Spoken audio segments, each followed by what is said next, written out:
धारा 370 पार्ट 3 इसके अंतर्गत हम देखेंगे, जैसे कि हम पिछली वीडियो में देख चुके थे। यूएन ने एक सिक्योरिटी काउंसिल मीटिंग की। उसके अंतर्गत इस मीटिंग में इंग्लैंड और अमेरिका ने भारत के खिलाफ स्टैंड लिया था। नेहरू जी इस बात से अत्यंत दुखित हुए थे, क्योंकि भारत देश के आज़ाद होने के कुछ ही समय बाद दूसरे देश भारत देश के लिए खिलाफ खड़े हो रहे हैं। ये से सोच के नेहरू जी अत्यंत दुखी थे। 21/4/1948 संयुक्त राष्ट्र संघ ने एक संकल्प आया था, जिसमें दोनों को अपनी सहमति दर्ज करानी थी। उस संकल्प के 3 हिस्से थे। पहला, ये जो आया था वो यूएन के अंतर्गत था, यूएन रेजोल्यूशंस के अंतर्गत, यूएनआर। पहला था CFO, दूसरा था TA और तीसरा था अन्य कारण। CFO सीज़फायर ऑर्डर, संघर्ष की समाप्ति का आदेश था। सेकंड था TA ट्रूस एग्रीमेंट, युद्ध विराम समझौता, और तीसरा था अन्य। इन तीनों में से किसी एक के अंतर्गत दर्ज करानी थी आदेश को। इन तीनों आदेशों में से एक आदेश पारित हुआ, जो था CFO, पहला नियम, सीज़फायर ऑर्डर, संघर्ष की समाप्ति का आदेश। इस ऑर्डर के चालू होने के बाद ही ये कार्य पूर्ण रूप से चलने लगा। अंतिम निर्णय के आधार पर यह लाइन बनाई गई, जिससे बोला गया LOC, CFO के अंतर्गत, जिसे बोलते हैं लाइन ऑफ कंट्रोल, युद्ध विराम रेखा। यहाँ से स्टार्ट हुआ ट्रूस एग्रीमेंट। फर्स्ट स्टेप ये था कि पाकिस्तान ने माना है कि पाकिस्तान के जो सैनिक थे वो कश्मीरी मतलब जम्मू कश्मीर की ज़मीन पर उपस्थित थे। सेकंड स्टेप ये था कि पाकिस्तान के जनजाति लोग जो जम्मू कश्मीर के निवासी नहीं थे, इस समय जम्मू कश्मीर के संघर्ष में शामिल है। वहाँ पाकिस्तान व्यवस्था करेगी कि जम्मू कश्मीर से उन्हें वापस ले जाया जाए। और थर्ड स्टेप ये था कि जब संयुक्त राष्ट्र संघ आयोग द्वारा भारत सरकार को आदेश देगा कि पाकिस्तान ने दोनों कदम उठा लिए हैं, पहला और दूसरा स्टेप दोनों उठा लिया गया है, तभी भारत सरकार अपनी सेना को वापस पीछे करेगा, अन्यथा वो भारतीय सेना को पीछे नहीं करेगा जब तक ये दोनों कदम पूर्ण रूप से उठाए नहीं जाते। ये यूएन द्वारा लिखे हुए थे। लेकिन जिन्ना के मन में अभी भी कुछ ना कुछ फैसले रह ही गए थे।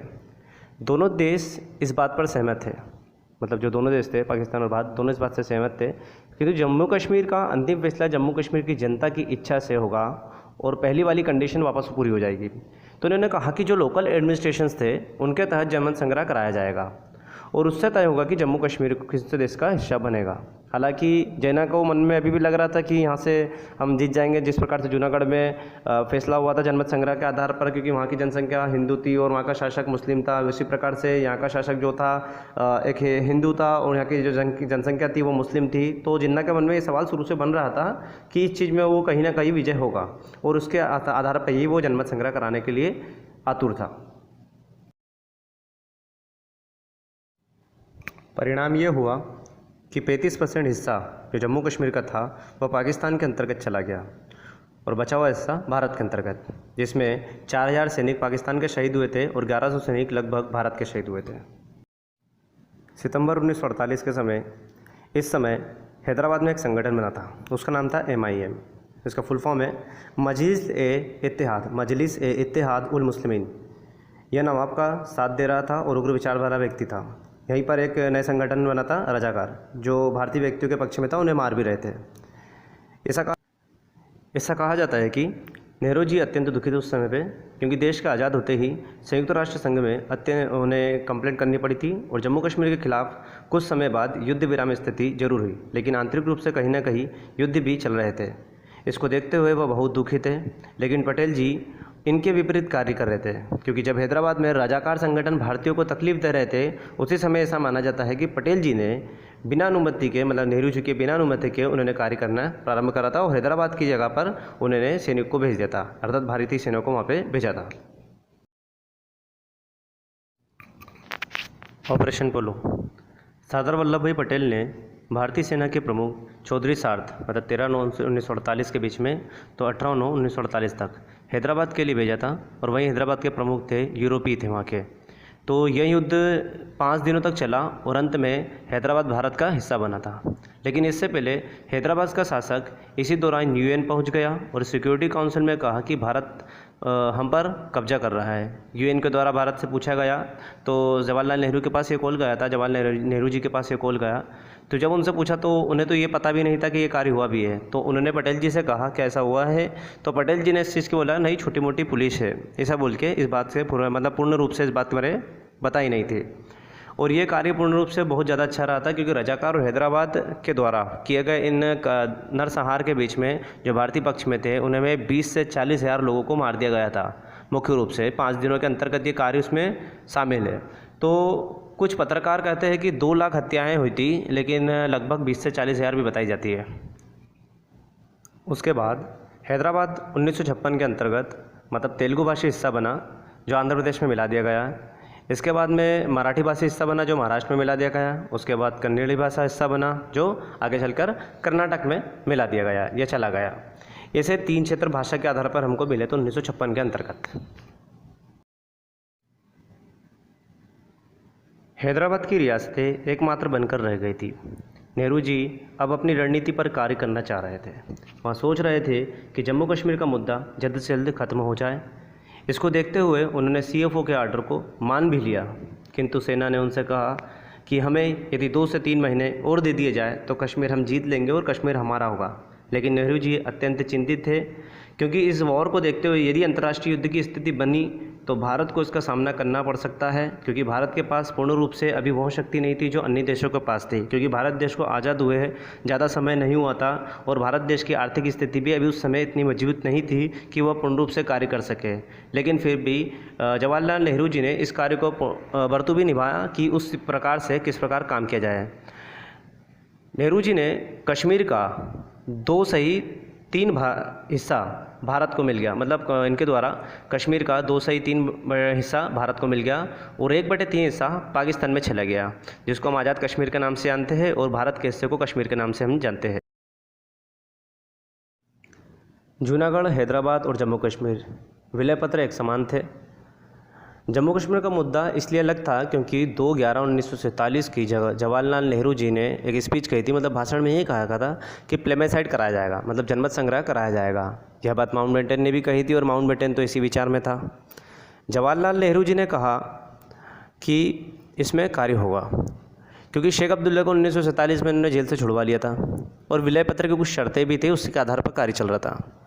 आपातकाल में शेख अब्दुल्ला प्रशासन को संभालने में काम करेंगे, तो राजा ने आदेश जारी कर दिया और शेख अब्दुल्ला को इमरजेंसी एडमिनिस्ट्रेशन के प्रधान बना देगा, मतलब जवाहरलाल नेहरू जी ने।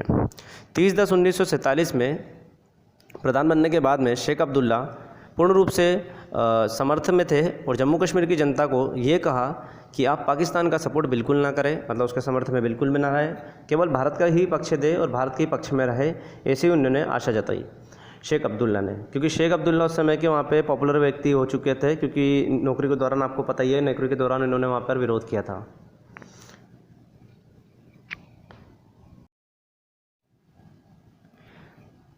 छब्बीस 11/1949 भारत की संविधान सभा अपना कार्य पूर्ण रूप से करने वाली थी।